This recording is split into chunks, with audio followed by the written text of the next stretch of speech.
Hello, my name's Councillor Clare Coghill and I'm the leader of the London Borough of Waltham Forest in North East London.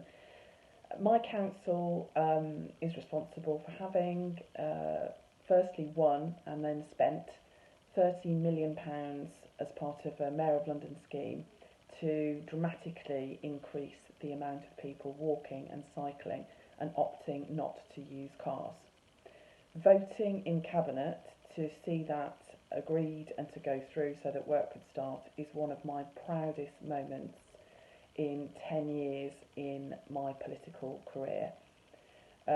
Seeing the impact that it's had on the ground has been extraordinary. To see children playing out where they wouldn't have normally done, to see people changing their lifestyles for the benefit of the environment but also for the benefit of their health and their quality of life has been revolutionary in our communities.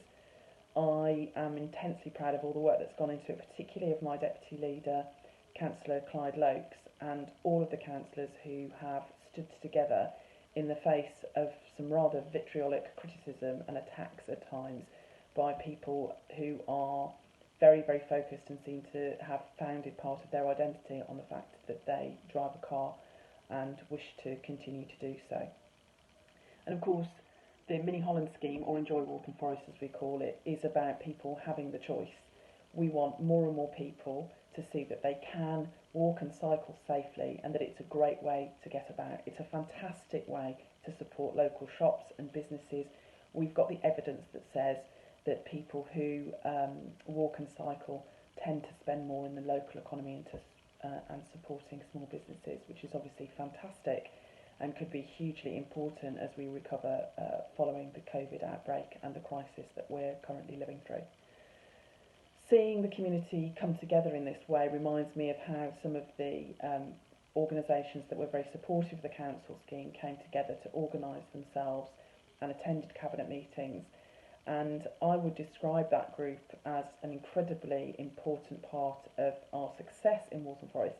But they actually remain critical friends, which is exactly how it should be. They continue to challenge us to do more. They continue to challenge us to do more quickly, and that's absolutely right. But working hand in glove where we can with our communities has been absolutely extraordinary and has made a massive, massive impact. I just wanted to tell a very quick little story because there are some very dark times when you're taking tough decisions as a politician. And there are times when you think, this might cost me my political career, but ultimately it's the right thing to do. So if I lose out, well, I've still done the right thing, and that's exactly how it should be. There's a lovely lady who doesn't actually live in my ward, but who I've got to know very well. And I bumped into her one day when I was canvassing, and we had a chat. And she'd initially expressed to me when we proposed to close off her road that she wasn't terribly happy about this, that she thought it would be an inconvenience for when her son came to visit her.